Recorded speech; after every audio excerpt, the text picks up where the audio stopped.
Yes, dictation 5 second बाद start होगा। Speed 100 WPM रहेगी। Yes, start.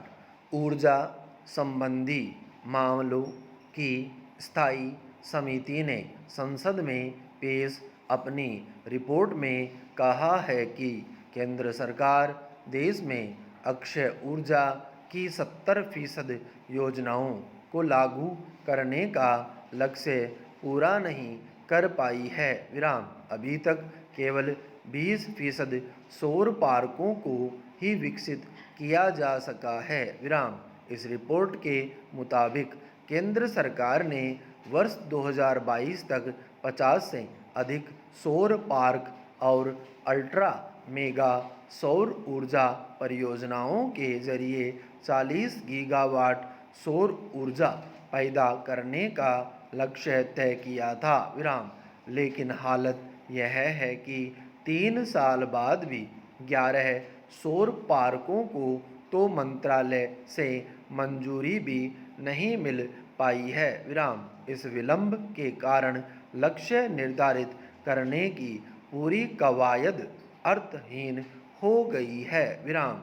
स्थायी समिति के मुताबिक 11 और सौर पार्कों को मंजूरी में देरी की वजह से 40 गीगावाट सौर ऊर्जा उत्पादन के लक्ष्य में 6.2 गीगावाट कमी आने की संभावना है। विराम पैरा।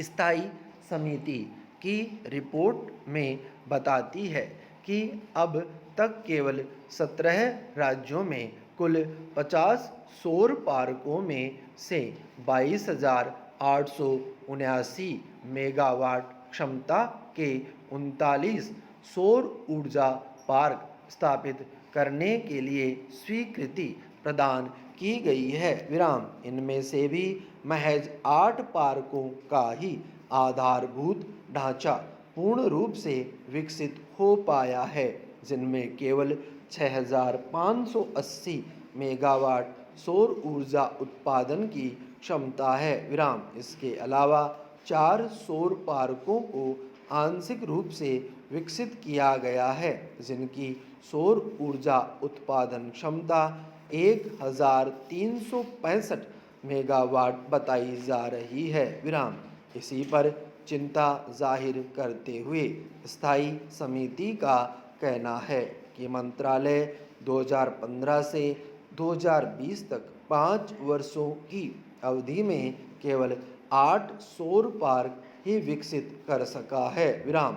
वर्ष 2020 के बाद पूरी तरह से विकसित सौर पार्कों की संख्या में कोई बढ़ोतरी नहीं हुई है। विराम। ऐसे में यह सवाल उठना लाजिमी है कि ये सौर पार्क परियोजनाएं आखिर लटक क्यों गई।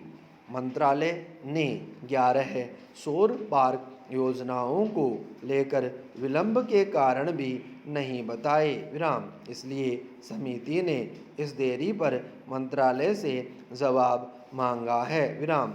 समिति ने इस पर भी खेद जताया कि विभिन्न राज्य सरकारों के पास उपलब्ध अधिशेष भूमि के उपयोग और सभी विमानपत्तनों को कोची विमानपत्तन की तर्ज पर सौर परियोजना लगाने के लिए समिति की सिफारिश पर भी संबंधित मंत्रालय ने कोई पहल नहीं की। विराम पैरा।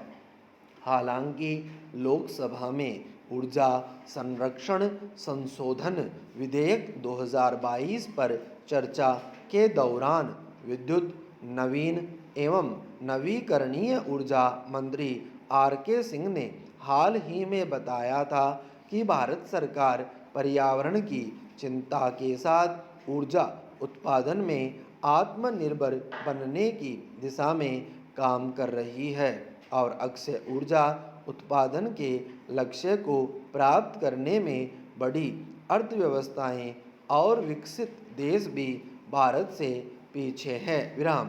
इस ऊर्जा संरक्षण विधेयक में आधुनिक ऊर्जा क्षमता के प्रावधान वाले प्रस्ताव है, जिनमें बड़ी इमारतों के लिए हरित और टिकाऊ विद्युत उपयोग वाले मानक बनाए जाएंगे, जिन्हें राज्य सरकार बदल सकती है। विराम। विधेयक में कम से कम 100 किलोवाट के विद्युत कनेक्शन वाली इमारतों के लिए नवीकरणीय स्रोत से ऊर्जा जरूरतों को पूरा करने का प्रावधान है। विराम।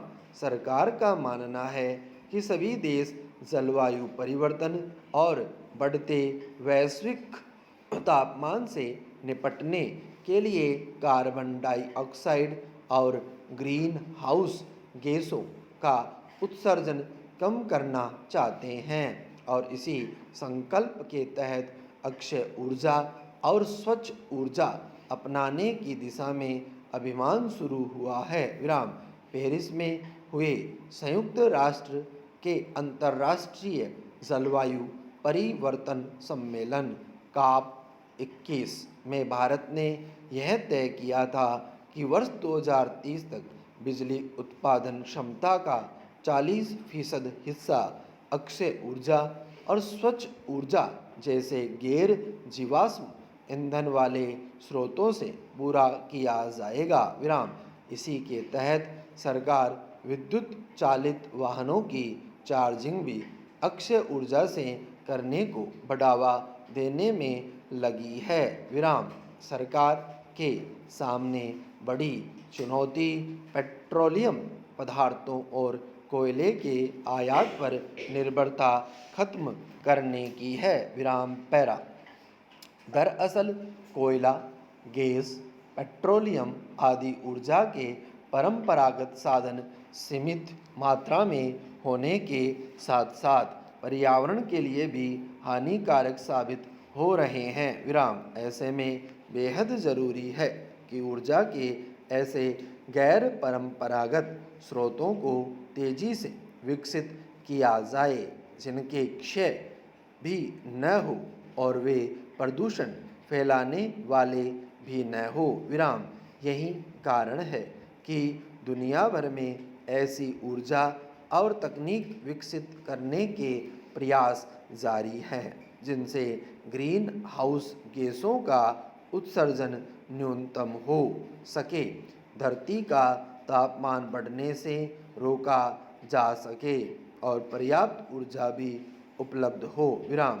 दुनिया भर में करीब 40% बिजली कोयले से बनाई जाती है, जबकि भारत में 60% से ज़्यादा बिजली कोयले और पर्यावरण को नुकसान पहुंचाने वाले दूसरे ऊर्जा स्रोतों से पैदा की जाती है। विराम। स्टॉप।